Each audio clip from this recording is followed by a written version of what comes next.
ভোটের আগের রাতে মুন্সিগঞ্জের সদর উপজেলা শিলো ইউনিয়নে বিএনপি ও স্বতন্ত্র প্রার্থী সমর্থকদের মধ্যে সংঘর্ষ হয়েছে। এতে কমপক্ষে ৩ জন আহত হয়েছে।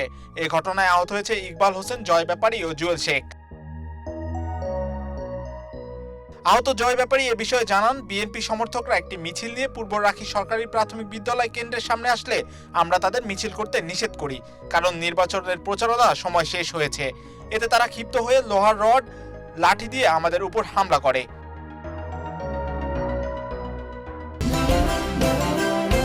বাংলাদেশের নাম্বার 1 স্টিল বিএসআরএম। এ বিষয়ে মুন্সিগঞ্জ সদর থানার ভারপ্রাপ্ত কর্মকর্তা ওসি মোহাম্মদ মমিনুল ইসলাম জানান, পুলিশের একটি টিম ইতিমধ্যে গিয়ে পরিস্থিতি নিয়ন্ত্রণ করেছে। কি কারণে এই সংঘর্ষের ঘটনা ঘটেছে তা নিশ্চিত নয়। তবে শুনেছি বিএনপি সমর্থকরা সেই এলাকায় গেলে স্বতন্ত্র প্রার্থী সমর্থকরা তাদের সাথে খারাপ ব্যবহার করে। সেখান থেকে মূলত ঘটনার সূত্রপাত।